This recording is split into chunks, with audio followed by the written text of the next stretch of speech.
começa o nosso segundo encontro do curso de Design Instrucional.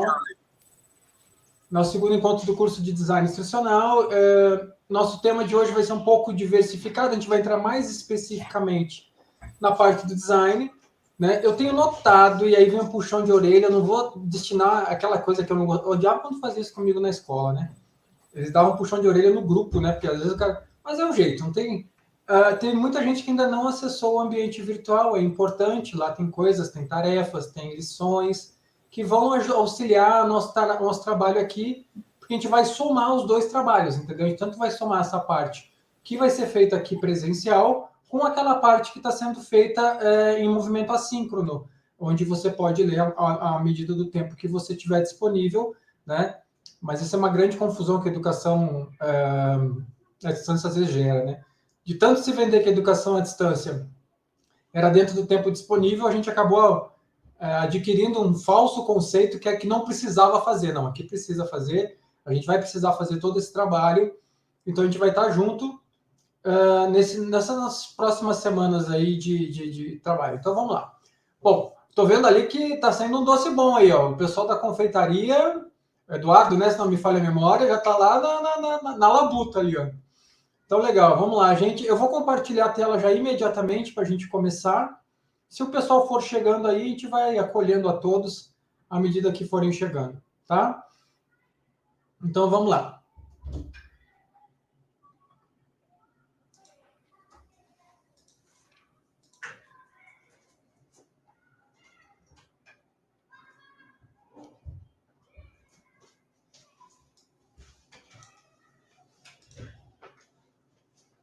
Bom, como eu gosto sempre de aparecer no cantinho, como todo cara exibido, eu vou aparecer no cantinho da tela para que vocês consigam me ver. Todo compartilhado a tela, todos estão vendo? Podemos começar? Ótimo, vamos lá então. Hoje a gente vai continuar nosso trabalho do design instrumental, design instrucional, mas efetivamente com a parte do design de verdade, que é a gente vai começar a entrar nos conceitos do que efetivamente é um design instrucional. Eu não sei se vocês chegaram a ver lá no curso, mas para quem não viu, eu só vou fazer uma pequeníssima introdução. O design instrucional é a junção de 3 áreas do saber, que é um pouco de pedagogia e psicologia, né? Um pouco de administração e um pouco de ciências da informação. Nesse conjunto, a gente tenta montar o que é um curso, um grupo, uma estratégia de ensino que seja adequada a qualquer conceito. Entendendo que o design instrucional, embora ele seja um nome que tem ganhado projeção recentemente por conta da educação em telas, ele já é uma coisa razoavelmente antiga. E nós precisamos também sempre entender que tecnologia não é necessariamente alguma coisa jogada na linha do computador ou da eletrônica. Um giz e um quadro é uma tecnologia instrucional. Uma faca é uma tecnologia para ser utilizada na culinária. Então, a gente tem inúmeras tecnologias que são literalmente analógicas e não necessariamente digitais. Mas o design instrucional hoje, ele sempre tem que trabalhar com o que é a vanguarda, com o que é o principal, com aquilo que está mais à frente. E hoje a educação por telas é uma realidade, então a gente tem a obrigação de sempre estar colocando o design instrucional nessa vanguarda. Então, hoje o design instrucional, ele exige sim que o designer, né, ele vá trabalhar com a ideia de tela e com a ideia de tecnologia. Então, a gente vai ter recursos instrucionais tecnológicos, saber lançar mão desses recursos tecnológicos para a gente conseguir fazer um bom trabalho de design. Né? Então, vamos lá, vamos seguir o nosso ponto principal. A primeira coisa que eu queria conversar com vocês é sobre essa questão de saberes, disciplinas, tudo aquilo que você já soube um dia na escola. Né? Na nossa formação inicial, ela sempre vem logada naquilo que foi uma formação baseada no conceito de sala de aula. Por isso que talvez nós tenhamos alguma dificuldade, hoje em dia, de navegar com facilidade nesse conceito de educação por telas. Querendo ou não, a esmagadora maioria das pessoas que têm mais de 15 anos tiveram a sua educação proeminentemente em sala de aula. Hoje em dia, a gente está mudando um pouco esse foco. Hoje já existe vários pontos de educação à distância que já fazem esse link com a tela, com a possibilidade de você ter uma outra configuração de ensino que não seja aquele modelo tradicional de uma aula expositiva dada por um professor em sala de aula. Embora esse processo de telas ele tenha se intensificado recentemente, ele também já é bastante presente no ensino superior. Então, é bem provável que muitos aqui tenham passado por esse processo de educação de telas agora no ensino superior. Ele fez parte daquilo que nós chamamos de democratização do ensino público. Democratização do ensino superior. E nessa democratização, a ação das telas ela foi muito forte no sentido de diminuir as custas e melhorar as possibilidades de acesso ao ensino superior. Então, os cursos à distância, eles entraram fortemente no mercado com um apelo financeiro, mas, infelizmente, sem a qualidade necessária muitas vezes. Então, a gente teve aí o que a gente chama de uma inflação em termos de certificado, onde muitas pessoas adquiriam uma certificação, mas notadamente não tinham as competências necessárias para ter aquela habilitação a qual elas apresentavam a certificação. Isso aí gerou uma desconfiança sobre como é que funciona essa educação por telas. E ainda hoje a gente a gente paga pelo preço desses cursos que não foram lá tão efetivos no ensino, né? Mas querendo ou não, isso é uma característica que já vem sendo mudada, já tem um forte processo de mudança, e esse forte processo de mudança ele está amparado basicamente em uma sistemática onde a gente consegue trabalhar de maneira com qualidade na tela, né? Com interação, com design, com apropriação. Inicialmente, quando a gente saiu lá da educação formal e foi para a educação por telas, a passagem ela não foi uma passagem estudada. Era muito comum o professor utilizar a mesma tecnologia da sala de aula lá na tela. E isso não é uma coisa legal de ser feita. Por quê? Porque a tela ela te proporciona outras interações e te veda algumas. Então, se você não entender exatamente o que esse recurso e essa tecnologia estão fazendo naquele processo educacional, a tua educação por telas ela pode ser fracassada porque está usando uma estratégia, uma tecnologia equivocada. Todos aqui estão fazendo curso. Eu sei que vocês hoje trabalham com essa ideia de construir de alguma forma algum tipo de ensino para alguém. Seja ele por tela, seja ele pessoal, seja ele misto, seja ele híbrido. E esse ensino que vocês construíram, eles necessariamente precisam de um desenho, de um arranjo pedagógico, para que a gente tenha total possibilidade de fazer eles se transformarem em aprendizado. Porque um dos grandes erros que nós podemos ter é aquela ideia do Capitão Nascimento, né? Aula dada, aula aprendida. Isso não existe. A gente precisa, sim, utilizar as melhores ferramentas pedagógicas para que o ensino efetivamente se transforme em aprendizado. E para eu descobrir que esse ensino se transformou em aprendizado, eu tenho que pensar um processo de avaliação que efetivamente me mostre que o estudante recebeu, conseguiu alcançar aquilo que eram os meus objetivos de ensino. Só que para construir esse curso, esse objetivo, essa possibilidade, a gente tem lá todo um cabedal, todo um ferramental que foi adquirido em nossas vidas. E basicamente ele obedece a esses 3 pontos que eu estou colocando aí na tela para vocês. Na tua formação inicial, tu teve saberes e disciplinas dentro de uma sala presencial. E esses são importantes, mesmo que hoje eles não estejam tão em voga, mas eles são importantes para a tua formação naquilo que é o teu saber específico, que é o teu conteúdo, que é aquilo que tu efetivamente domina e pretende ensinar. A partir da tua formação inicial, tu foi adquirindo outras habilidades, tanto na tua profissão, tanto no teu dia a dia, e esses saberes profissionais, pedagógicos e curriculares, eles foram se agregando ao que foi a tua formação inicial para formar o profissional que você é. Esse profissional ele ainda ganha um terceiro fato, que é esse quadrinho roxo, que são os saberes e as experiências que ele vai adquirindo ao longo da carreira. É o traquejo, é o molejo, é o borogodó, é aquilo que faz um profissional verdadeiro se diferenciar de um profissional experiente se diferenciar de um profissional novato, que é o fato que ele já viveu, ele já sabe, ele já enfrentou problemas e já tem construído lá, na sua forma de pensar, várias soluções para problemas cotidianos e corriqueiros. Não sei se vocês lembram da nossa última aula, quando eu falei para vocês lá do Piaget, né? que todo o processo de aprendizagem ele começa a partir de um problema.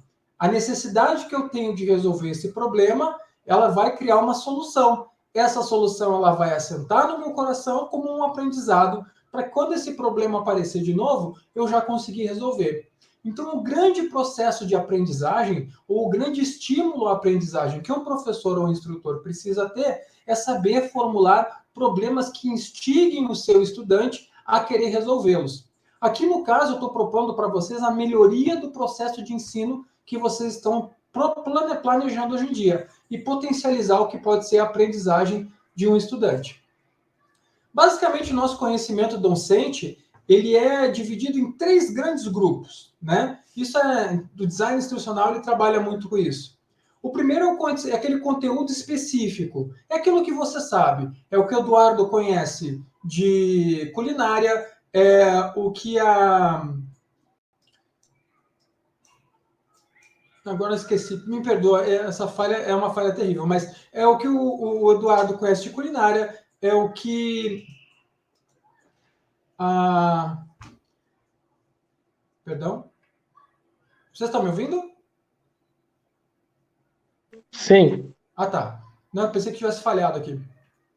É aquilo que o Eduardo sabe de culinária, é aquilo que todos vocês têm daquilo que é a sua profissão, né? O que a pessoa sabe de teatro, o que a pessoa sabe de comunicação, o que a pessoa sabe de mídia, esse é o teu conhecimento específico. Todos vocês têm um conhecimento específico agregado e vocês desejam passar esse conhecimento para alguém.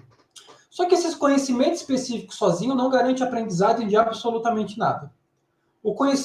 Quem sabe muito, ele sabe muito, é verdade. Ele tem muitas possibilidades de passar, mas ele precisa aprender o que a gente chama de conhecimento pedagógico, que é como eu vou passar o meu conhecimento específico. Quais situações eu vou planejar para que tudo aquilo que eu sei vire um movimento didático que as pessoas consigam entender. Todo mundo já passou na vida pela mão de algum professor que era um expert na área, mas péssimo na parte do ensino. Então, isso é um ponto importante que a gente tem que ter agregado. Eu não quero me transformar naquela pessoa que sabe muito, mas não sabe passar aquilo que aprendeu ou aquilo que domina. Então, o conhecimento pedagógico é um ponto importante. O conhecimento pedagógico ele vai alicerçar o que é o teu trabalho, ele vai alicerçar o que é o teu design instrucional, para que as possibilidades de aprendizado se multipliquem ao invés de se reduzir. Não sei se vocês lembram do nosso encontro passado, eu falei que existiam verbos de aprendizagem do mundo afetivo. O que significava isso? Hoje, o professor, o instrutor, ele tem que programar uma aula que cause algum tipo de afetação ao estudante. Eu estou usando o termo afetar porque é o termo que é utilizado na literatura. Então, o estudante ele tem que se sentir com vontade de fazer alguma coisa. Ou ele tem que ser desafiado, ou ele tem que aceitar, ou no mínimo ele tem que responder e prestar atenção àquilo que tu está programando como teu ensino. Então, o conhecimento pedagógico ele tem essa função de fazer o que a gente chama na pedagogia de... Me falhou o nome. Hoje eu estou terrível, gente, porque eu tive uma notícia aqui que me deixou meio nervoso, mas daqui a pouco volta aí a condição normal. Mas o que a gente tem que tirar do livro e trazer para a realidade. Né? Isso é que o conhecimento pedagógico vai nos fazer. E a gente pode ter ainda o conhecimento pedagógico do conteúdo, que é o quê? Que é quando eu consigo ter uma solução pedagógica para o meu ensino específico. Que é quando eu junto as duas coisas. Eu junto toda a minha habilidade em dominar um conteúdo com as habilidades de construir um bom processo pedagógico e junto isso tudo em uma única atividade, onde eu crio uma forma de montar de maneira interessante o meu conteúdo, possibilitando e aumentando as chances do que seria o aprendizado. Bom, a gente tem o que seria a base do conhecimento do professor, né? Eu tenho um conhecimento específico e um conhecimento pedagógico. E a junção desse conhecimento específico e desse conhecimento pedagógico forma um conhecimento pedagógico de conteúdo. O que esse conhecimento pedagógico de conteúdo efetivamente muda na vida de um professor? É quando o professor ele não está simplesmente preocupado em ensinar, mas ele está preocupado em verificar se o seu ensino efetivamente está virando aprendizado. E aí vem a grande pergunta, né? Será que eu estou aprimorando a minha função de professor e instrutor? Aí eu coloco mais algumas perguntinhas para que a gente faça uma reflexão. Replanejo minhas aulas? É um ponto importante. Será que tudo aquilo que eu estou fazendo em sala de aula está funcionando de maneira efetiva ou não? Né? Está funcionando de maneira efetiva ou não? Esse é um ponto importante. Eu recordo e reflito depois de um dia de trabalho. Isso aí vale até para a vida comum, né? Sobre situações que ocorreram em sala de aula na interação com os alunos. É possível fazer isso hoje? Você tem essa disciplina de talvez na aula que vem propor uma nova atividade, propor um novo ponto de interação? Você realiza um curso na área do seu conhecimento, você tem a habilidade de ver que você também precisa se atualizar, que o mundo hoje está girando de uma forma muito rápida, a ponto de que essa interação com a tecnologia e essa interação com a novidade, ela quase que tem que ser constante, porque a todo momento surge uma nova técnica, surge uma nova possibilidade, surge um novo programa, surge um novo sistema de interação que consegue fazer a tua profissão ter um outro tipo de atividade que não aquela que você aprendeu ontem. O ontem é legal para consolidar a estrada que vai te levar para o amanhã, mas eu não posso ficar preso lá atrás, eu não posso ficar preso na minha zona de conforto. Eu participo de formações educacionais, esse é um ponto importante. É mais importante ainda, talvez, que os outros. Por quê? Quem quer ser professor, às vezes, não recebeu a formação de professor. É uma coisa interessante isso daí. Muitos que vão hoje, principalmente na educação para o trabalho, que vão fazer cursos profissionalizantes, nunca, absolutamente nunca tiveram contato com qualquer atividade pedagógica de planejamento. Eles acreditam e carregam consigo aquilo que eles viram na sala de aula e aquilo que eles viveram. Então, a maneira deles ensinar é uma maneira experiencial, é uma maneira empírica, onde ele vai eliminando e construindo uma boa série de situações baseadas na memória e na experiência pessoal. Só que todo mundo sabe que profissionalmente, experiência pessoal ajuda, mas a técnica é fundamental. Assim como não adianta eu lembrar de como é que a minha vovó fazia o bolo, se efetivamente eu estou fazendo uma massa nova. A massa nova ela pode ter novos ingredientes, novas possibilidades, tudo novo. E quem garante que isso efetivamente vai funcionar numa técnica ultrapassada ou numa técnica antiga e tradicional? Então eu tenho que estar muito focado. Se efetivamente eu vou utilizar a área educacional como meu trabalho, eu vou ter que procurar formações na área educacional, entender como é que funciona o planejamento de um curso, o planejamento de uma aula, a construção daquilo que são os alicerces pedagógicos do que eu quero ensinar. E aí vem outro ponto. Eu participo de reuniões com outros professores que atuam nas mesmas turmas que eu. Esse é fundamental. Por que as mesmas turmas que você? Porque o mesmo público. Porque quando a gente dá aula, a gente dá aula para alguém. E conhecer esse alguém é muito importante. Sem você conhecer esse alguém, você não modela o que você efetivamente precisa fazer. Você não vai dar uma pessoalização ao teu ensino de forma a atender uma necessidade ou até mesmo propor uma atividade que seja do interesse daquela pessoa a qual você está ensinando. Sem conhecer o teu público, tudo vai ficar um pouquinho mais difícil. É impossível? Claro que não. Mas vai ficar mais difícil e mais difícil de você conquistar o engajamento. É nesse momento agora que eu falo para vocês. Talvez uma das maiores reclamações que existam entre professores que dão aula online é todas as câmeras estarem fechadas. E se vocês compararem, todas as câmeras estão fechadas nesse momento. Por quê? Simplesmente porque eu não tenho...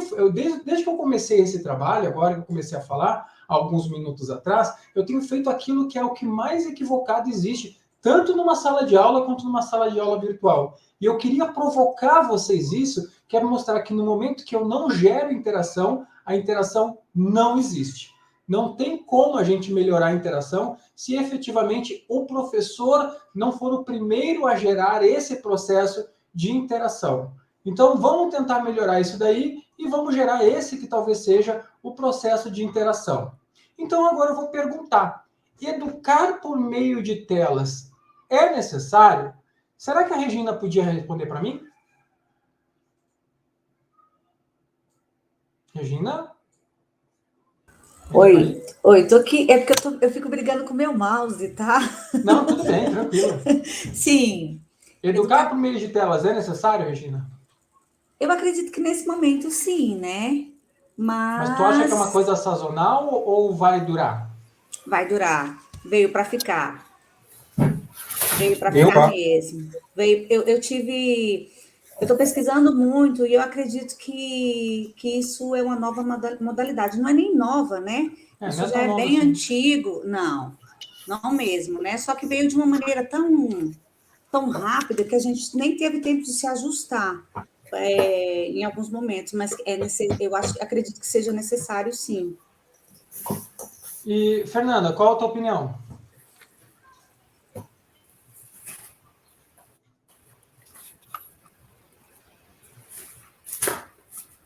Tá não?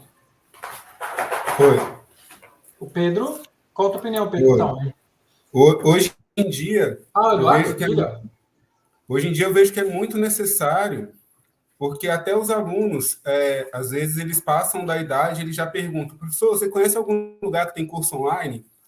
Hoje eles não procuram mais, eles não têm mais aquela ideia só do presencial. Hoje eles já procuram online, porque às vezes tem a dificuldade de chegar em certo local para poder estudar. Então, se ele consegue estudar de uma maneira à distância, favorece para ele. Por exemplo, a gente tem aluno que é de Sobradinho, e, por exemplo, se ele tivesse que ir para uma estrutural, para uma Ceilândia, para Samambaia, ele teria dificuldade. E o curso online não, para ele facilita a vida. Mas aí tem um ponto que é importante na educação por telas que eu quero debater um pouco com vocês, né? Qual é o limite do uso de uma tela? O que tu acha, Sara? Nossa, Dário, complicado, né? Acho que no mundo que a gente vive, que é conectado, como os colegas falaram, esse limite não está muito claro, assim. Mas pensando em educação no sentido mais amplo, caramba, não sei responder essa pergunta, na real. Estou com bastante dificuldade, porque eu Não, acho que mas vivendo numa situação de pandemia, a gente tem outro desdobramento, né, das telas. Mas se a gente estivesse num contexto pré-pandemia, ou que a gente considera normal, eu acho que o limite é o vício, talvez, não sei. porque assim, quando a tela é utilizada para o meio educacional, normalmente ela não gera um vício, né? Porque o grande problema da tela hoje em dia é ela roubar a interação social. Esse é o problema da tela. Quando eu coloco essa foto para vocês olharem, ela é uma foto que modela o que é o grande problema. Imagina essas 5 crianças há 30 anos atrás. Elas com certeza estariam interagindo entre elas. E isso para a formação humana é muito importante. E esse é o ponto que eu quero fazer. A gente tem uma mania triste de criar vilões onde não existem vilões, né? A tela não é um vilão. A tela é somente um instrumento a qual a criança talvez deixe de interagir, entendeu? Mas não é que ela efetivamente é nociva a qualquer coisa. O que é nocivo aí é a criança deixar de interagir ou até a pessoa adulta deixar de interagir. A gente já Tudo deve... tem que ter um limite, né? A gente Ô, já deve ter Dário, visto... Oi. só uma última opinião. Eu estava dando aula, eu dava 2 horas de aula. E aí a gente começou a perceber que era extremamente cansativo para o aluno ficar 2 horas olhando para uma tela. E aí reduziu a hora para 1 hora aula. A aula ficou mais dinâmica, ficou muito mais interativa e mais atrativa. Então, assim, às vezes a gente... por exemplo, tem curso que eu dou 2 horas de aula, porque são só 3 dias. Então, é segunda, quarta e sexta, 2 horas de aula cada dia. E o curso que é mais longo, 1 hora aula de tela. Para o aluno tem sido mais interessante essa redução de hora aula na tela. Entendi. Não, inclusive, isso faz parte, né, do que eu tinha falado antes. A gente tem que ver o nosso público. É mais ou menos assim, talvez, para o meu filho que tem 8 anos, 4 horas de tela, já é uma coisa que ele faz naturalmente. Se deixar, ele faz. Agora, de repente, com o público de alguém que tem lá seus 50, tá na faixa dos 50 ou perto da minha idade, 4 horas de tela é muita coisa, né? Posso Se falar? não tiver... Oi? Deve? Eu nem vi de onde veio, mas deve.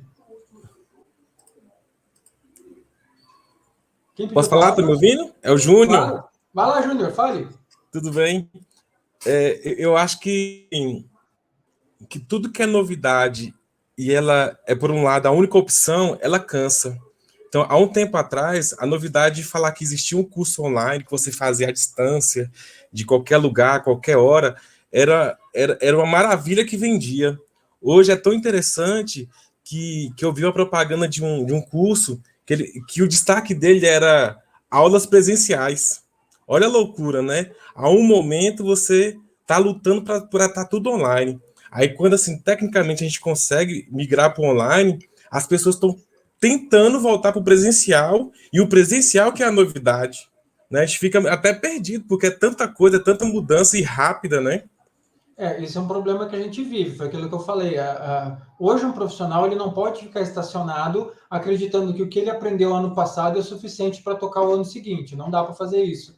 Você sempre tem que estar ligado no mercado, nas novidades, sempre tem alguma coisa nova qual você pode aprender, construir ou até mesmo se especializar. Um ramo novo, uma maneira nova de pensar. Eu falo muito isso a respeito do que é ser jornalista. Eu acho que a Sara até vai me ajudar com isso, né? Que eu trabalho um pouco. Pelo menos eu te conheci como área de comunicação, né, Sara? Mas o que é ser jornalista? Imagina, hoje em dia um jornalista ele tem que dominar Instagram.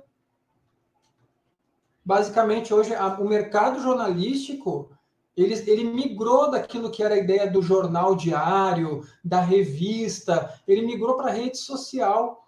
Então, é uma outra formato de comunicação. E o jornalista que ainda tem aquele cacoete do textão, de escrever uma página inteira, ele é um cara que precisa muito se readequar a essa novidade, sob o risco de perder completamente a possibilidade de ser empregável, né? Porque se ele estiver muito fora dessa realidade, que é a rede social hoje, talvez ele não consiga.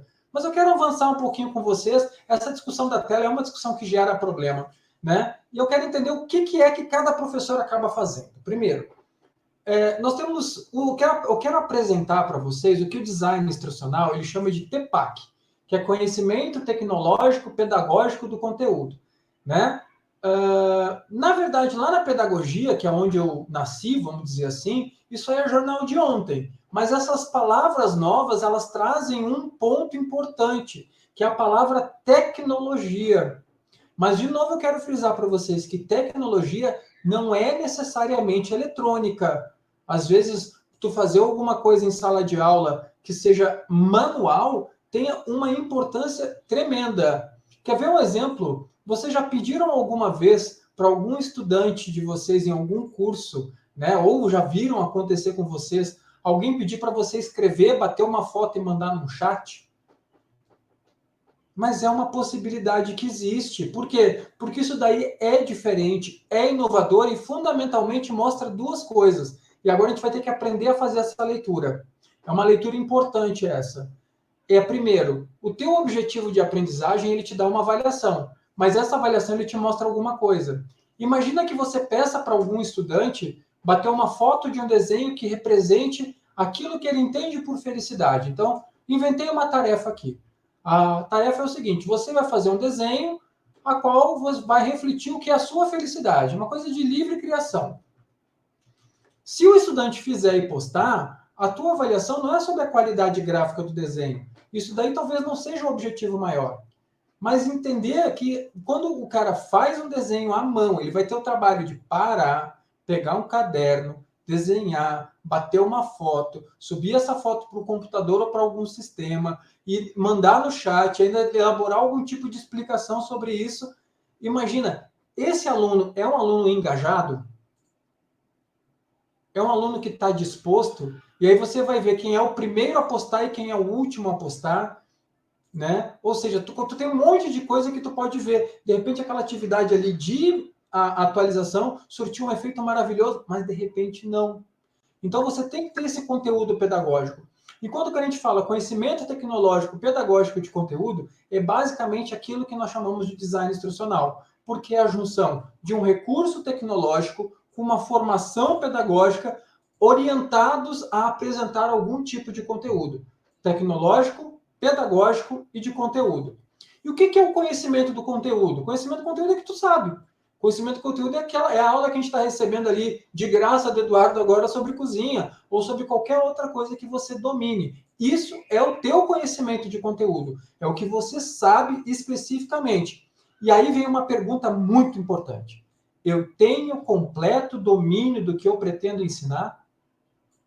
Isso é importante. A gente vê muita coisa nesse sentido hoje, que é aquela pessoa que dá uma lida na orelha do livro e quer lá lascar um aprendizado por cima dos outros. Eu acho muito salutar, né? Porque, segundo, tem uma pirâmide, até vou trazer na próxima aula para vocês, tem uma pirâmide que mostra como a gente aprende, né? O menor índice de aprendizado é lendo. Tu acredita nisso? O aprendizado de leitura, ou seja, se eu pegar um livro e tentar ler, o que eu administro de aprendizado nisso é apenas 10%. Qual o segundo maior índice de aprendizado? É a leitura, né? Ou seja, é unir o visual e o auditivo. Então, uma aula expositiva se considera 50% de aprendizado daquilo que é o proposto. Então, aquilo que o professor mais faz hoje em sala de aula, ensina 50% apenas para o aluno, que ele pretende ensinar para o aluno, que é a famosa aula expositiva. Está falando e está mostrando. O que chega a 95% de obtenção do objetivo de aprendizagem é quando o estudante ensina o outro. Então, quando você propõe uma atividade de aula invertida, onde quem tem que dar aula é um estudante para outro, aquele que está dando a aula, ele está absorvendo 95% do que está proposto como objetivo de aprendizagem. Então, a melhor maneira de você aprender é fazendo. E aí vem um grande ponto do design. Você tem que ofertar aos teus estudantes recursos tecnológicos que permitam ele meter a mão na massa. Para que aquele conteúdo que você quer que ele fixe, efetivamente assente no coração do cara.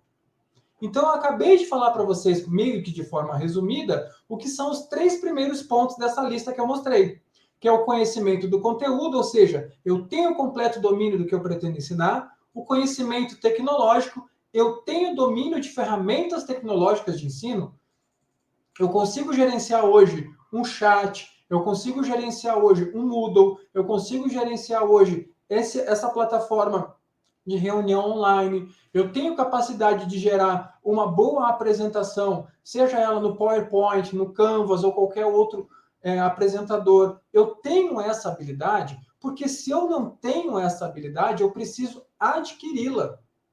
É fundamental hoje. Quando a gente começa a falar, inclusive, para a sala de aula regular. Por quê? Essa contaminação da tela, ela já chegou há muito tempo na sala de aula. Qualquer escola particular que você entre hoje, uma das coisas penduradas ao teto é o quê? Um projetor de slides. Qualquer universidade que você entre hoje, uma das coisas penduradas ao teto é um projetor de slides. É muito comum hoje os professores terem que criar apresentações para que eles possam dar aula. Aliás, até é raro que um professor utilize, principalmente nas universidades, canetão ou giz. Porque ele projeta, e é isso. Acabou. Então, essa habilidade tecnológica ela tem que estar agregada a qualquer um que pretende ingressar no movimento do design instrucional, porque ela é o que vai te carregar à frente. Então, tu precisa ter isso daí. E aí tem um monte de coisa que tu pode trabalhar. Hoje tu tem, dentro da área da escola regular, tu tem inúmeros sites de apoio, tu tem sites de realidade aumentada, onde você pode fazer atividades e efetivamente a pessoa meio que manuseia pelo mouse, eu sei que não é a mesma coisa, mas é uma forma interativa e divertida de você trabalhar. Ele tem que ter um conhecimento tecnológico do conteúdo. O que seria isso? Qual tipo de tecnologia é a melhor tecnologia para eu apresentar o meu conteúdo? Será que eu tenho que fazer um vídeo para esse conteúdo? Será que para esse conteúdo eu tenho que fazer um chat? Será que para esse conteúdo eu preciso fazer um wiki? Você sabe o que é o wiki? O wiki é quando a pessoa começa a botar um monte de palavras, aí você sublinha aquelas palavras e pede para os próprios alunos procurarem o que seria o conceito daquela palavra. Por exemplo, lá no ambiente de vocês vai ter uma atividade onde vocês vão ter que conceituar palavras e procurar. Uma delas é ter aprendizagem significativa. Ah, mas eu não sei direito o que é isso. Vá lá e tente descobrir. Então, o Wiki ele é uma atividade. Então, qual é o recurso tecnológico que eu tenho hoje? E eu tenho que ter isso daí, que é o que é melhor para apresentar o meu conteúdo. E eu tenho que ter o conhecimento tecnológico pedagógico. Por que acontece? não só para apresentar o meu conteúdo, mas que também garanta uma ferramenta pedagógica para fixação. Como é que eu vou fazer a minha avaliação? Será que a única possibilidade avaliativa que eu tenho é aquela famosa questão de múltipla escolha, onde o cara vai marcar um xizinho no computador e ele marca uma bolinha? Será que essa é a única? Será que eu não posso fazer um sistema de elaboração? Será que eu não tenho outros tipos de atividade que eu consiga especificamente lançar a mão para que ele consiga ter um recurso tecnológico mais eficaz? Isso é um ponto importante. E tudo que está escrito aí, olha só. Vocês estão vendo que eu coloquei um texto para vocês? Enquanto eu falava? E o que agora eu quero saber aqui de fazer uma votação. O que vocês preferem? Esse texto ou essa explicação aqui? Votação. A explicação Visual. desenhada. O gráfico. O gráfico. Ou seja, aqui tinha um texto duro, não é? E de repente a mesma coisa que eu falei apareceu assim. Por que o gráfico ele é mais visual? É justamente isso. Isso daqui, ó, foi o que eu acabei de falar. O texto ele me dá apenas 10% de compreensão. A imagem me dá uma compreensão superior. Eu estou mostrando na prática o que a gente está fazendo. Porque isso daqui, ó, é quadrado. Isso daqui é mais palatável. Hoje em dia, nós recebemos o infográfico de uma forma muito superior ao que era recebido anteriormente. Quando você vai ver um noticiário, você vai ver qualquer coisa, é natural que existam infográficos. Os infográficos já fazem parte da tua vida. E o designer instrucional ele vai ter que lançar mão direto desse infográfico para construir um material didático com um pouco mais de qualidade, que tem um pouco mais de possibilidade de compreensão. Porque quando eu falo que eu tenho um conteúdo específico que eu domino, conteúdo, aquilo que você sabe, eu tenho um conteúdo pedagógico, eu tenho um conteúdo tecnológico, e na junção desses três conteúdos, eu tenho um conteúdo tecnológico pedagógico, que é o TEPAC, eu estou mostrando ali, através de uma forma gráfica, como é que eu junto esses três universos. E isso é importante. Então, aí a gente começa a entender algumas que são soluções simples de design instrucional e que ajudam muito na hora que você vai construir tua aula, vai construir o teu slide. Né? Aqui, essas duas coisas são exatamente a mesma coisa. Então, vou passar à frente. Eu quero marcar muito essa parte do pedagógico. No meu ponto de vista, o primeiro ponto para você começar a criar um curso, começar a criar uma estratégia de design instrucional, é você dominar a parte pedagógica. Porque o conteúdo, eu tenho certeza que quem escreveu o curso já tem. O designer não necessariamente precisa dominar o conteúdo. Você concorda comigo? Ele tem que dominar o quê? A parte pedagógica de apresentação desse conteúdo. Então, ele tem que dominar as ferramentas tecnológicas e tem que dominar os eixos de pedagogia. Porque, afinal de contas, eu posso, dentro da minha limitação de conhecimento em medicina, ser contratado para ser designer instrucional de um curso sobre cirurgia de cabeça. E eu não preciso entender de cirurgia de cabeça para criar. Eu preciso entender como as pessoas aprendem, qual é o tipo de crédito, como é que elas gostariam que esse material fosse apresentado. Isso eu preciso dominar. Então, tem uma série de habilidades que o designer precisa dominar que não é necessariamente o domínio do conteúdo. E esse é o motivo que eu vou fortalecer bastante esse caminho do pedagógico e nem tanto o caminho do conteúdo, porque o conteúdo ele é do professor que não necessariamente é o designer, entendeu? O professor ele não precisa ser necessariamente o designer. É óbvio que quando o designer tiver algum tipo de dúvida, ele sempre vai se socorrer no professor. E essa construção do curso de design instrucional, ela é muito focada em equipe.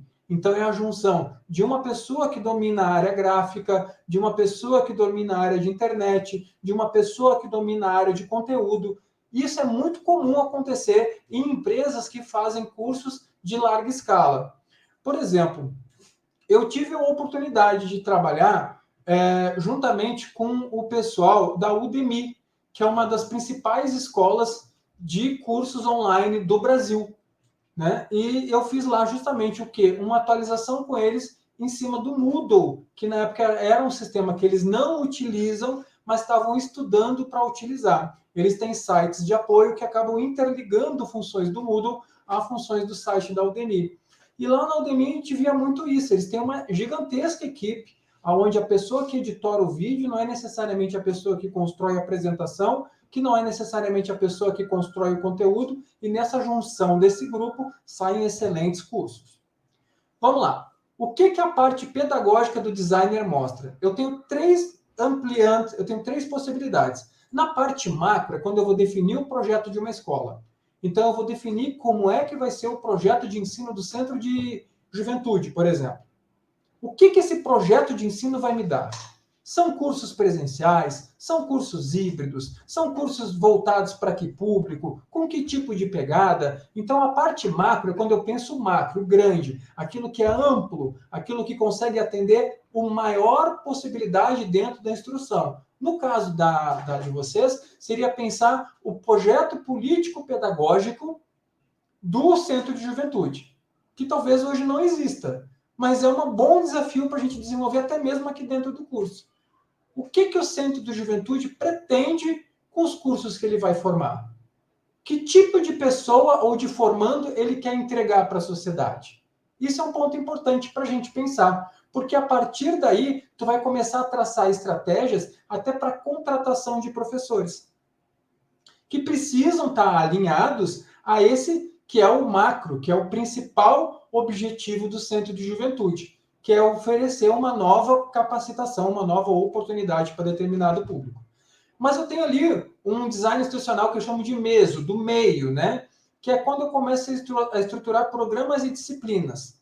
Então, eu vou estruturar agora não mais o centro de juventude, mas a área de alimentação do centro de juventude. Então, eu vou fazer um projeto para a área de alimentação. O que os cursos de alimentação precisam ter? O que não dá para abrir mão? Como é que tem que ser? É vídeo, tem que ter uma cozinha, não tem que ter...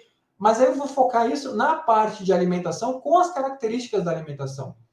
Essa mesma característica da alimentação pode ter, por exemplo, na parte de empreendedorismo, na parte de gestão, na parte de internet. Então, eu posso fatiar em disciplinas o que seria essa parte do design meio do caminho. Então, eu tenho a parte macro, a estruturação da escola como um todo. Meio do caminho, para uma analogia com escola, seria a estruturação de níveis de educação, né? Então, eu tenho ali o que seriam as séries. E na parte micro é o desenvolvimento do teu curso mesmo. É aquilo que eu vou colocar dentro da sala de aula, que é a responsabilidade do professor. Mas não pode estar em desacordo ao que é a ideia da disciplina e ao que é a ideia da escola. Então, quando a gente vai pensar em design, a gente tem que pensar em tudo isso. A gente começa em algum lugar. Por exemplo, acima do nosso macro da escola, existem legislações que efetivamente vão interferir dentro do nosso curso. Eu não posso, por exemplo, o centro de juventude, né, nem eu já estou me sentindo centro de juventude, né? O centro de juventude não pode emitir, por exemplo, um certificado profissional. Eu não tenho como, dentro do centro de juventude, atualmente, emitir, por exemplo, um técnico de enfermagem. Por quê? Existe legislação prévia para que essa profissão, a escola tem legislação para que essa formação exista. E hoje o Centro de Juventude não consegue fazer. Então, eu tenho, sim, uma intermediação externa ao que eu vou produzir dentro da escola. E até mesmo dentro do que é o que a gente chama de curso profissionalizante. Porque o termo curso profissionalizante, ele hoje é utilizado para qualquer tipo de formação que não emita diploma. E não sei se você sabe a diferença entre diploma e certificado. O diploma, ele é feito para unidades onde existam a intervenção e a fiscalização governamental. Então, o diploma, ele é de escolas oficiais, vamos dizer assim. Então, quais são os diplomas que eu posso ter na vida? Eu posso ter o diploma de educação básica, o diploma de ensino médio, o diploma de ensino superior, graduação, eu posso ter o diploma de doutorado e de mestrado. Especialização, por exemplo, não é diploma, é certificado, porque não é fiscalizado pelo MEC. Já os diplomas de curso profissional, né, que é curso técnico, o técnico ele oferece diploma, o profissionalizante não oferece diploma. Deixa eu esclarecer essa confusão. Curso técnico tem legislação federal para que ele aconteça. Então, para dizer que alguém é técnico imobiliário, que alguém que é técnico em manutenção de microcomputador, tem legislação, tem um CBO, tem um código, tem todo um processo que é montado que eu preciso obedecer, que um outro designer já criou, que esse design é chamado governo federal. Já nós trabalhamos com cursos profissionalizantes, que emitem certificação. Não tem qualidade maior ou menor, a qualidade ela pode ser exatamente a mesma, mas infelizmente o nosso certificado ele tem validade comercial.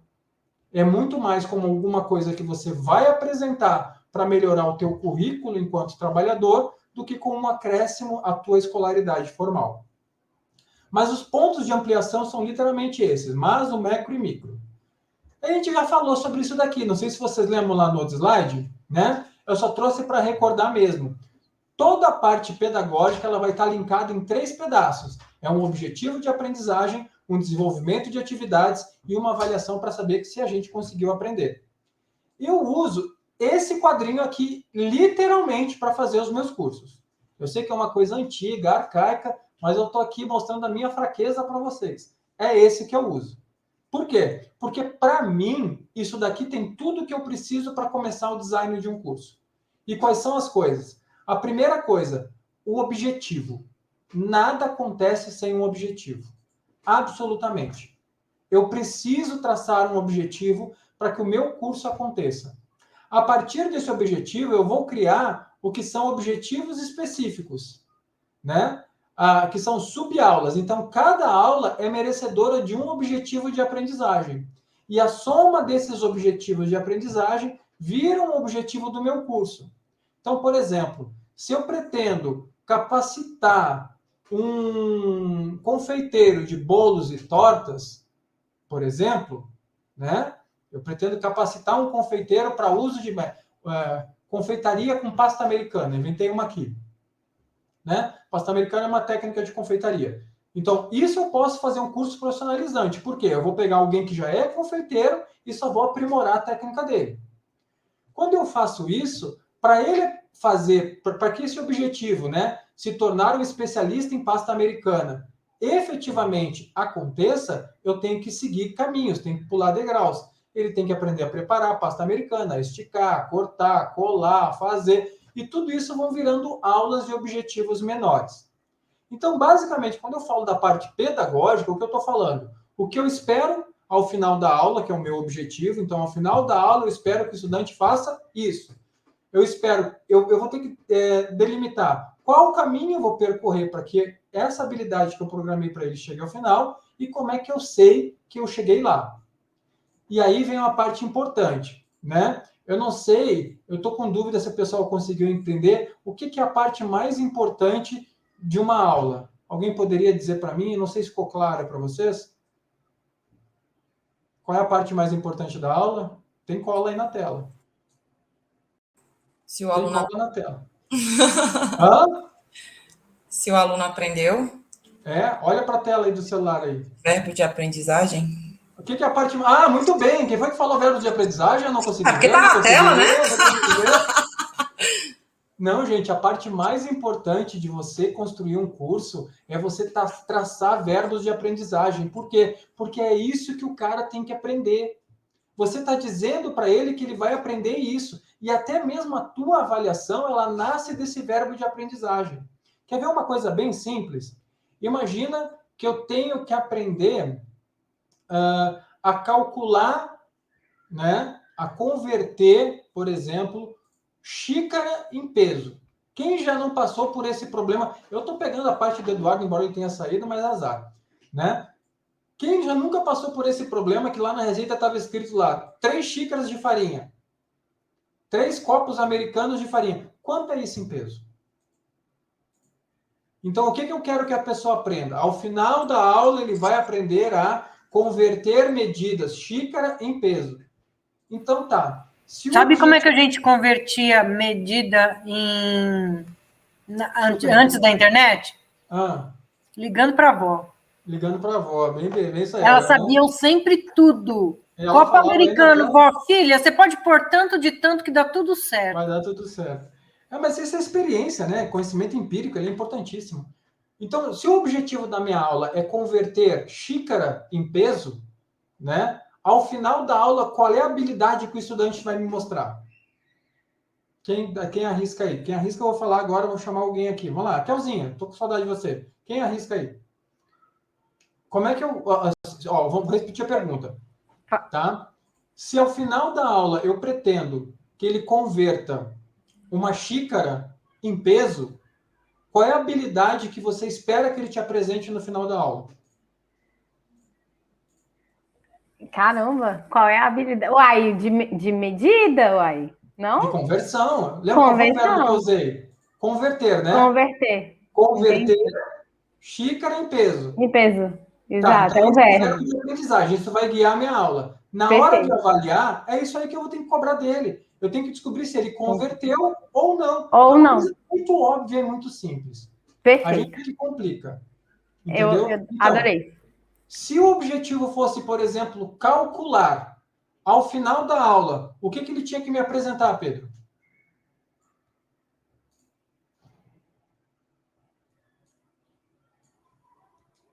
Júnior.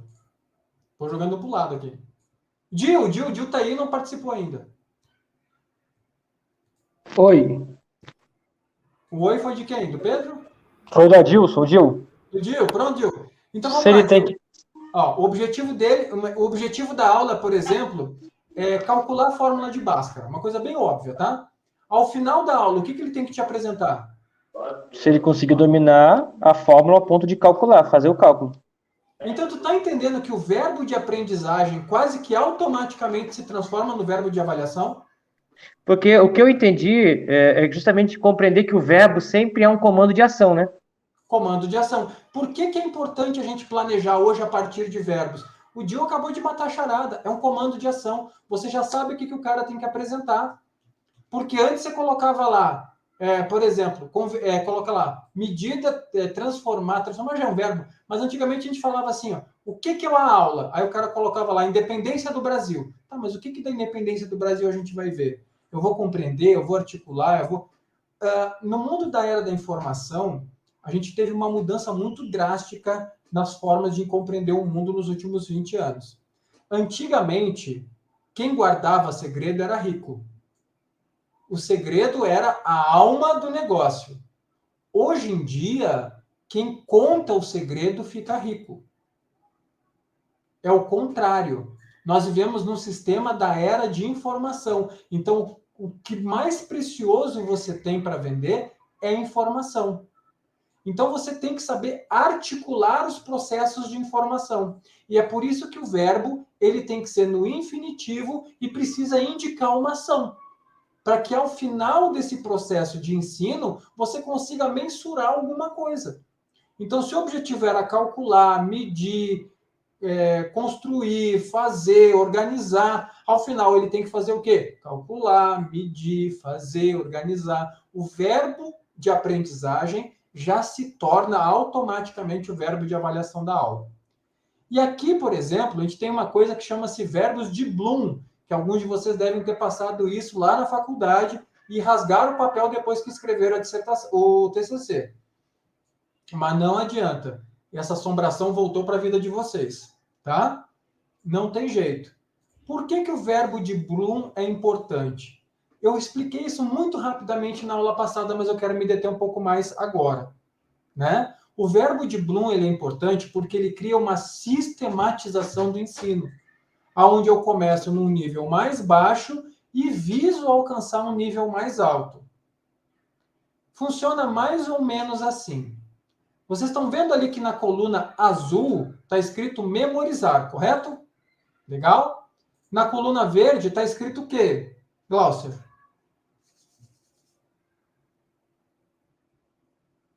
Glaucia, está viva? Sim, estou viva, sim. Tá. Desculpa.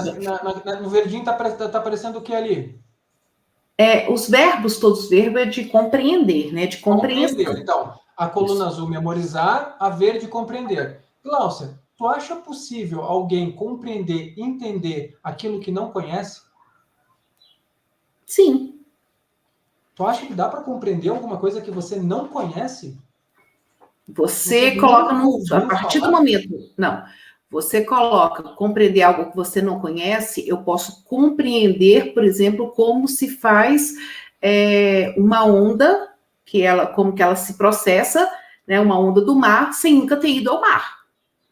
Mas em algum momento você viu um desenho, uma ilustração que diz que é uma onda. Então, sim, eu posso não vivenciar, não experimentar, mas eu posso visualizar de outras formas. Exato, por isso que eu falei. Mas assim, quando eu falei conhecer. Eu não disse que você necessariamente, né? Você não compreende absolutamente nada que alguém que você não conhece. Sim. Que você já não esteja previamente montado na sua memória. Quer ver mais ou menos? Sim. É muito simples fazer, por exemplo, uma panqueca. Basta pegar um pouco de Scrubbles. Tá, o que é Scrubbles? Eu não tenho ideia. Então você não compreende o que é Scrubbles. Por quê? Porque eu acabei de inventar a palavra. Tá? Porque você não sabe literalmente o que é Scrubbles. Então, você não compreende aquilo que você não conhece. Né? Sim. E aí a gente começa a ter uma lista de verbos que exploram os conhecimentos. Então, ó, você não compreende o que você não memorizou, você não aplica o que você não compreendeu, você não analisa o que você não aplicou, você não avalia o que você não analisou e você não cria absolutamente nada novo se você não tiver toda essa bagagem dos que estão atrás. Então, sim, a coisa mais elevada que você pode fazer para que alguma coisa, a forma mais elevada de avaliação de um estudante é pedir para ele criar ou elaborar alguma coisa a partir de outras. Porque ele vai precisar passar por todo esse caminho entre o memorizar e o avaliar para que essa criação chegue no final. Então, criar não é uma avaliação ideal para a primeira aula, concorda comigo? Porque se você está ainda apresentando o assunto, o cara não sabe, tudo depende de onde você está começando, é óbvio, né? Mas se o cara, imagina que é uma primeira aula, tu está começando e tu já manda o cara criar uma receita nova de bolo. Cara, eu não sei nem o que é farinha. Como é que eu vou criar uma receita de bolo? Então tem um caminho, tem uma sequência. E aqui eu coloquei apenas alguns verbos que mostram essa sequência. Então, por exemplo, imagina que para uma primeira aula, né, para eu construir lá o verbo de aprendizagem da minha primeira aula, eu quero que ele localize na internet sites que fazem edição de texto. Então, se a minha opção de verbo de aprendizagem é localizar na internet sites que fazem edição de texto, o que automaticamente é a minha avaliação? Se ele conseguiu localizar. Então, eu já liguei, literalmente, ensino e avaliação. Se eu seguir essa regrinha mágica, a probabilidade de dar ruim é muito baixa, quase que nenhuma. O teu sistema de avaliação vai mostrar se a tua aula chegou ao objetivo dela. Basta que tu mesmo verbo de aprendizagem seja utilizado na construção da sua avaliação. Então, deu? Então, vamos lá. Lá no meio do caminho, o que é uma família de verbos, né? Quando eu pintei todos de azul é porque eu tenho uma família de verbos. Todos esses verbos, eles são utilizados como verbos iniciais de aula, de um primeiro ensino. Então, quando eu peço para a pessoa... isso é importante. O verbo, quem executa é o estudante, tá? É muito comum o professor pensar um planejamento de aula a partir do que ele vai fazer e não do que o estudante vai fazer. Então, por exemplo, quando eu falo lá, listar os escudos de clube, né, listar os clubes de futebol que tenham a cor vermelho e preto. Né? Aí eu estou pensando aqui no glorioso Brasil de Pelotas, lá do Rio Grande do Sul, óbvio, né? O único clube de vermelho e preto que vale a pena no Brasil. Aí, botei fé. Né? Então, assim, ó, listar os clubes que fazem... Então, isso é o quê? É um ponto inicial de trabalho. Mas imagina que eu não quero mais que ele liste. Eu quero que ele relacione. Eu quero que ele relacione, por exemplo, informações. Para eu relacionar uma informação, que já está na linha do compreender, eu preciso dominar dois campos, concorda comigo? Eu tenho que dominar um campo e o outro campo a qual eu vou relacionar esse. Então, eu posso, para eu fazer para eu pedir que ele relacione, é porque eu já dei algumas aulas anteriores que mostra que naquele momento ele já consegue fazer esse relacionamento. Aplicar é uma coisa um pouquinho mais elevada ainda.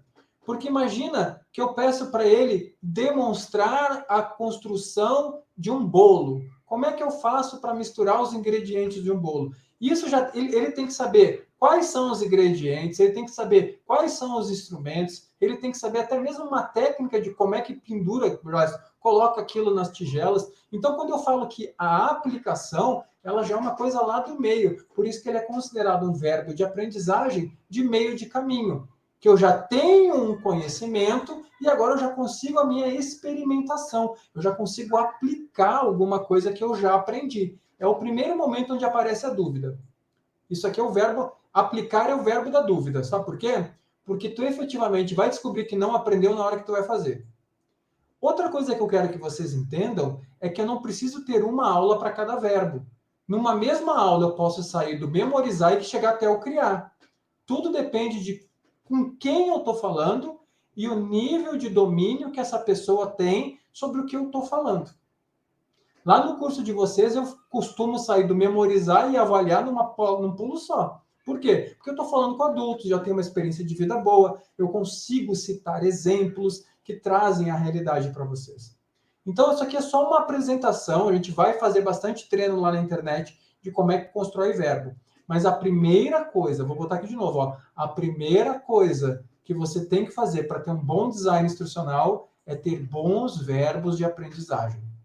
Verbos que indiquem uma sequência pedagógica que comece do menos difícil ao mais difícil. Entendeu? Então, é a primeira coisa. E como é que eu monto essa sequência pedagógica? Aí vem a outra parte. Quando eu vou escolher um verbo, ele precisa ter 4 características. Eu já apresentei isso para vocês, mas lá atrás não fazia sentido, agora vai ter significado. A primeira coisa que eu tenho que descobrir é se esse verbo é viável. Como assim? Esse verbo que eu estou colocando, ele cabe naquele tempo de instrução que eu estou fazendo? Por exemplo, eu pretendo em uma aula formar um cirurgião dentista. O que vocês acham da construção do meu objetivo de aprendizagem? Ele é viável? Em uma única aula? Impossível. Ele é impossível. Por quê? Não dá tempo, ele não é viável. Um bom pelo menos não, né? Um bom pelo menos. Um que não mate a pessoa, não, né? Se for só um bem, talvez vai, né? Vamos lá. Então, mas não é viável. Óbvio que eu dei uma exagerada aqui, mas às vezes a gente vai construir um plano de aula e a gente vê que o plano de aula... Outra coisa importante. Plano de aula dura quanto tempo? A aula. Será? Será que o Júnior está certo? Quem concorda com ele? O curso. Já mudei de ideia. Um curso? Aí já temos um curso, uma aula, o que mais? Um semestre? O plano de aula dura quanto tempo? O objetivo. Não, tu falou certo, Júnior. Um plano de aula dura uma aula. Quanto tempo é essa aula? Aí vem a pergunta, né? Vai de quanto você está organizando. Lá no início da nossa conversa, não sei se todos vocês estavam, a gente conversou ali com, acho que foi o Eduardo que falou, que inicialmente ele dava 2 horas de aula, lembra? Aí, por conta dos alunos não conseguirem acompanhar, ele mudou para 1 e teve um bom resultado. Então, o plano de aula do Eduardo tem que durar quanto tempo? Hoje, 1 hora. Eu já organizei meu plano de aula para estar aqui com vocês para durar quanto tempo? 1h30. Então, o plano de aula dura o tempo de uma única aula. Então, esse verbo de aprendizagem que tu está escolhendo, ele tem que ser viável. Você tem que começar e terminar naquele tempo que dura uma aula. Se ele precisar passar para uma segunda aula, ele não é um bom verbo de aprendizagem. Ele pode ser reduzido, ele pode ser fatiado. Então, num primeiro momento, eu não posso pedir para eles misturarem o bolo. Num primeiro momento, de repente, eu tenho tempo apenas para apresentar o que é farinha, o que é maisena, o que é açúcar e quais são as características de cada um desses ingredientes. E chocolate em pó. Então, eu apresento lá a farinha, a maisena, o açúcar e o chocolate em pó. Para o tamanho da minha aula, isso é importante. Então, o meu verbo de aprendizagem, ele tem que durar o tamanho da minha aula. Porque senão eu começo a criar confusão. Se um verbo de aprendizagem tiver que durar 2, 3, 4 aulas, para quê? Corta ele, deixa ele menor. Porque se ele durar 4 horas, eu vou demorar muito tempo para fazer uma avaliação. E o ideal é que ao final de cada atividade tenha algum tipo de avaliação, nem que seja a pessoa falando se entendeu ou se não entendeu. É importante que isso aconteça no design instrucional, principalmente no mundo online, onde você não tem noção, muitas vezes, qual é o nível de atenção que a pessoa está dando para aquela aula que ela está assistindo. Às vezes é um vídeo que tem um menino correndo, o cara está vendo futebol, está no carro, está dirigindo, e tu não sabe. Então, tu tem que ter um sistema de avaliação que garanta. Esse verbo de aprendizagem, além de ser viável, ou seja, ter início, meio e fim em apenas um período de instrução, ele precisa ser mensurável. O que significa isso? Eu tenho que ter a possibilidade de criar uma avaliação a partir desse verbo. Todos os verbos que eu mostrei aqui são mensuráveis. São mensuráveis. É possível você mensurar se a pessoa consegue fazer isso. Eu consigo mensurar se alguém conseguiu comparar coisas. Por exemplo, ali no campo do analisar. Eu consigo mensurar se alguém selecionou alguma coisa. Eu consigo mensurar se alguém associou alguma coisa a outra. Agora eu pergunto, eu consigo mensurar se alguém refletiu?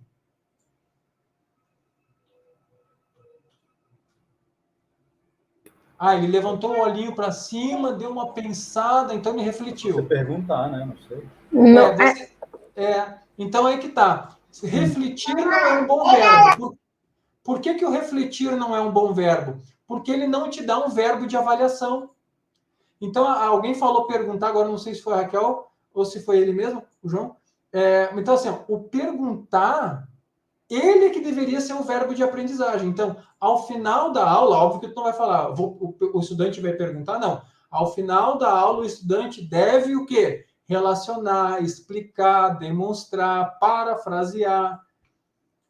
Entendeu? Então, quando tu coloca o refletir, na verdade, tu precisa de um segundo verbo para avaliar. E é um bom indicativo que esse segundo verbo, na verdade, poderia ser o primeiro. Poderia ser o verbo da aprendizagem. Porque ele já te dá uma ação completa de associação. Entendeu? Então, refletir, para eu saber se ele refletiu, eu vou ter que perguntar de alguma forma. Então, ele vai ter que explicar, relacionar, demonstrar, alguma coisa ele vai ter que fazer. É assim que funciona essa tabela, e é assim que a gente utiliza essa tabela no conhecimento pedagógico. Agora, a gente vai ter que treinar, não se assustem, a gente vai treinar.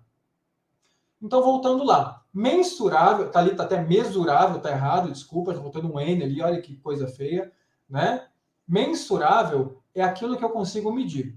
O verbo ele tem que ser definidor das estratégias a partir dali. Então, o verbo de aprendizagem, ele define as atividades e ele define a avaliação. E não é indicado eu ter um verbo de aprendizagem diferente do verbo de avaliação.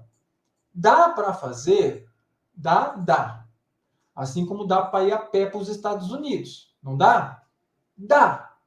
Mas é meio arriscado. Entendeu? Então, assim, não é interessante.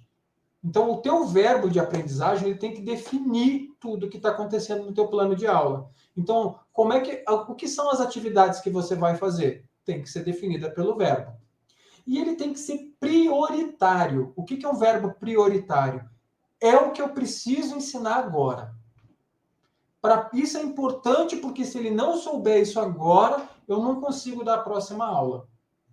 E não é uma aula acessória que eu estou fazendo por fazer. É uma coisa que é fundamental e ele vai aprender ali no próximo ponto a construir alguma coisa a partir da minha aula. Então, no momento que eu tiver essas 4 peneiras, o meu verbo for viável, mensurável, definidor e prioritário, eu tenho um bom objetivo de aula. Eu tenho um bom objetivo de plano de curso. Eu tenho um bom objetivo de construção de design instrucional. Porque eu já parto de um princípio da correção e da coisa certa a ser feita.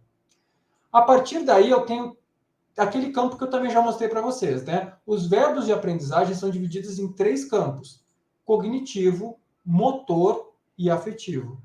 Esse motor ele também é conhecido por psicomotor, porque ele tanto envolve o psique como a motricidade, né? Mas então, é cognitivo, afetivo e motor. Aquele grupo que eu mostrei aqui para vocês, esses daqui, eles são somente cognitivos. Eles não trabalham com outra área, é só com a área de pensamento e aprendizagem. O que seriam, então, né, a questão do motor e do afetivo? O motor é quando a pessoa se movimenta para fazer um aprendizado. Eu acho que quem já teve experiência de sala de aula aqui, principalmente com jovens, entendeu que toda vez que eles precisavam se mexer, a aula foi mais divertida. Qualquer tipo de jogo, trabalho em grupo, se levantar, mexer a cadeira, aonde eles pudessem interagir entre eles, eles gostavam mais da aula. É óbvio que no momento desse a gente também tem que tomar um cuidado para não perder o controle da atividade e eles fazerem o que eles querem em vez de estudar. Mas efetivamente o trabalho em grupo ele é muito interessante porque ele mexe com o cognitivo, ele mexe com o motor e simultaneamente ele mexe com o afetivo, que ele causa um engajamento ao processo de aprendizagem, que aquela troca entre os estudantes às vezes é muito mais efetiva para ensinar alguma coisa do que especificamente o professor está lá dando aula e colocando. No Zoom, por exemplo, você pode criar grupos e salas diferenciadas. Vocês já viram acontecer isso? Então, uma boa dica que eu dou a todos aqueles que forem utilizar o Zoom para dar uma aula ao vivo é, durante essa aula, reservar lá 10, 15 minutos e dividir essa galera em turminhas de 4 a 5. Agora, tem um ponto importante. Independente se a aula é virtual, presencial, tudo na vida tem limite. Você não vai conseguir fazer um bom acompanhamento de uma aula virtual com 200 alunos no Zoom, com 50, 70 alunos no Zoom. É impossível. Uma turma reduzida sempre vai dar uma melhor aprendizagem. A gente não aconselha turmas superiores a 30. Mas, às vezes, nem sempre isso é possível. Mas é aquela história. Eis o desafio do designer instrucional, em criar algum tipo de estratégia engajadora para uma turma que tenha 100 pessoas. Olha só, como é que nós vamos fazer? E aí a gente junta e finaliza o que é o nosso trabalho de hoje. Porque eu vou precisar de conhecer recursos tecnológicos que permitam que eu faça essa aula acontecer. Eu vou ter que dominar essa parte do conteúdo para que eu consiga estabelecer uma boa estratégia de aprendizado. E eu preciso também, sem erro, eu preciso de recursos pedagógicos para gerar um interesse nessa área, nesse novo curso que eu estou fazendo. Então, talvez esse seja um desafio que eu vou lançar para vocês em algum tempo. Pensar estratégias para turmas grandes, porque as turmas grandes é o que acontece hoje na educação por telas. E, querendo ou não, a gente passa por esse processo e a gente não tem muitas estratégias estabelecidas. Dário. Quem fala? Raquel. Diga. Então, a gente, com certeza, é a nossa situação, né? A gente até tem, assim, depois de um primeiro momento, turmas com, sei lá, 60. Quantos estão ativos na tua, Gabi? Acabei de encerrar um ciclo. Como assim? Quantos tiveram presentes, assim? Uma média? 40, 60? Isso, exatamente. Em cada turma. Em cada turma, né? Mas, Kel, a gente já fechou ciclo aí com 90, 230 jovens, entendeu? E, assim, no Zoom mesmo, a gente já teve dias, assim, de não... Você lembra que a gente tinha Zoom com pessoas que a gente teve que aumentar, teve que ir para o YouTube, depois voltou. Então, assim, a gente tem um monte de experiências aí. Mas isso é que é o rico, entendeu? É a gente pensar a solução. Antes você pensava a solução sem o cabedal, vamos colocar assim, sem a bagagem, sem as ferramentas que te tornariam essa solução uma solução profissional. O que eu pretendo a partir de agora é mostrar os níveis de interação que são possíveis. Então, o que eu quero colocar nesse momento, nessa aula, é mostrar que esse TPAC, que é o conhecimento tecnológico pedagógico de conteúdo, é um grande guia para a gente tentar solucionar os problemas que a gente tem. Porque isso é o design instrucional. Se eu viesse aqui dizer para vocês que obrigatoriamente a turma tem que ter 15 pessoas, eu não estou nem perto de ser um designer. Claro. Agora, também eu não tenho como dizer que uma turma de 100 pessoas tem o mesmo nível de interação de uma turma de 15. Sim. Isso é verdade. E deixa eu te fazer uma pergunta, Dário. No caso, com o ambiente virtual ativo, né? Como a gente tem um Moodle, assim, é pouco explorado, mas existe. Existe uma capacidade de personalização melhor por ter essa continuidade, pelos alunos poderem fazer, seria mais ou menos isso? O Moodle, ele te concede hoje uma série... Tem uma tecnologia do Moodle que é uma tecnologia muito legal, vocês vão ver eu usando ela e depois eu vou ensinar vocês a usar, que é o 2HP, né? 5HP, deixa eu pegar aqui, agora me fugiu da mente o nome do negócio. Olha, só um minutinho aqui, deixa eu fazer uma cola aqui, abre o Moodle para mim. Aqui eu estou dando aula para você, mas tem gente trabalhando aqui do lado, né? Aquele negócio o sistema é bruto. Abre só para ver o 5HP, né? 5PH. Não, aqui, ó. Coisa boa. Kelly, gostei muito da sua pergunta, porque agora a gente está vindo aí com o cuidador, né? E a gente utiliza bastante o Moodle e a gente está com muitas dificuldades. É H5P, ó. Falei H5P. H5P, né? Essa é uma tecnologia que ela é razoavelmente nova, ela está ingressada no Moodle, não tem um ano ainda. E o que esse H5P... Dá uma pesquisada na internet lá, vocês vão ver o quanto de coisa que você pode fazer. Quer ver um exemplo? Por exemplo, numa aula gravada como essa, eu posso dar um pause e inserir uma pergunta no meio da aula. Nossa, que demais! Entendeu? Eu posso criar um quiz ou um joguinho, por exemplo, no meio da aula. Então, imagina que agora, para passar para a tela seguinte, ele tem que ganhar no jogo de damas, ou ele tem que ganhar no jogo da velha. É uma coisa que vai criando ferramentas de interação inusitadas. Uma das coisas que vocês vão aprender nesse curso é que o inusitado é engajador, mas ele é muito perigoso de ser utilizado, porque às vezes o inusitado demais tira a seriedade do que tu quer fazer. Entendeu? Pode ser confundido com, é bobeira, não preciso aprender. Mas o inusitado é engajador. Então, a gente tem essa tecnologia. Então, um dos desafios que a gente vai ter aqui é pensar a instrução para o que vocês já vivem hoje. Se a turma hoje é de 50, é de 70, é de 100, é para esses que nós temos que pensar soluções. Então, vamos lá para o finalzinho, que a gente já está chegando, né? E aí eu apresento novamente para vocês o que são as categorias da taxonomia dos objetivos educacionais. Tá aí de novo o outro rim de português, é uma correria para escrever dá nisso, né? O que é uma taxonomia? Taxonomia é uma outra palavra que a biologia nos trouxe para falar classificação. Então, na verdade, essa taxonomia do Bloom, ela faz uma classificação dos verbos educacionais em categorias.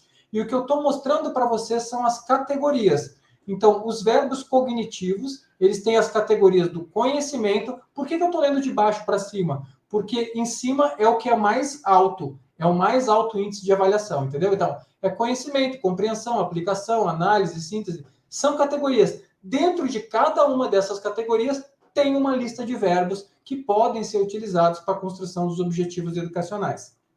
Entenderam? Então, esse é o que a gente vai começar a pensar. Então, a construção de um design instrucional, eu vou voltar lá, ele começa aqui. É aqui. Antes de fazer qualquer material, é no planejamento. No nosso próximo encontro, a gente vai falar sobre técnicas desse primeiro planejamento. Que a gente tem dois tipos de técnicas que a gente utiliza, que é a técnica ARCS ou a técnica AD. Tanto faz. A ARCS é de engajamento e a AD é de planejamento mesmo, dentro do design instrucional. E por que eu estou pegando essas referências? Porque elas já vão trabalhar com a ideia da tecnologia desde o início. Entendeu? Embora a tecnologia não seja obrigatória, mas hoje falar de design instrucional e não falar de conhecimento tecnológico está meio anacrônico. Né? De alguma forma você vai usar pelo menos um computador para construir a aula. Então existe um elemento de tecnologia ali. Né? Então esse é o ponto. Por hoje é só, pessoal. Né? De novo, eu tento frisar aí a minha hora e meia e gastar ela direitinho. Acho que eu consegui ainda, falta 4 minutos para dar um tchauzinho. E a gente vai conversando lá no ambiente virtual, puxando a orelha de quem não acessou ainda. Né? Lá no ambiente já tem algumas soluções, que já são soluções que vocês já vão experimentar. Né? Uma delas é construir um storyboard como se fosse quadrinhos. Quem já fez alguma lição inteira do curso lá? lá na internet? Ninguém ainda? Eu só fiz o acolhimento. Vou fazer a primeira agora. Mas tu viu o menininho conversando? Ainda, assim, o Dáriozinho, você diz? O mascote? Adorei, gente, fofíssimo. Isso aí parece brincadeira, mas não é. Isso aí é uma muito técnica legal. de engajamento. Por quê? Tu tá utilizando a linguagem do quadrinho muito como legal. se fosse uma aula presencial. Ela não substitui o vídeo, mas ela gera bastante engajamento no momento que você tem que, por exemplo, toda hora ir lá e trocar o slide, que você tem atividades e que a linguagem do curso ela passa a ser uma linguagem dentro de balõezinhos. Então, o próprio designer ele tem que se limitar a não escrever tanto assim. É diferente de eu ter uma página em branco e sair escrevendo tudo que eu quero. Eu tenho que ter um cuidado de construir uma frase, de ter uma coisa mais precisa. Então, vocês vão ver lá que lá tem uma proposta de design instrucional já montada, né? Onde tem perguntas engajadoras no meio do caminho, tem uma avaliação. Tudo isso você não está vivendo na prática, né? Gente, por hoje é só. Como eu falei, a aula está gravada. Eu vou colocar lá disponibilizado o link, né? Para que quem quiser assistir novamente ou quem não pôde assistir, vai estar disponibilizado lá no ambiente virtual. Eu vou estar colocando lá nos materiais do Saiba Mais. E é isso. Alguém gostaria de alguma dúvida? Ficou alguma coisa para trás? Falei muito rápido. Hoje eu virei uma metralhadora de falar, né? Eu entendi super bem. Obrigada demais, Darinho. Valeu mesmo. Então é isso, gente. Obrigado por hoje. E valeu. Até a próxima aí. Obrigado, pessoal. Tchau, tchau. Tchau, tchau. Obrigada. Valeu, pessoal. Até logo. Tchau, pessoal. Obrigadão.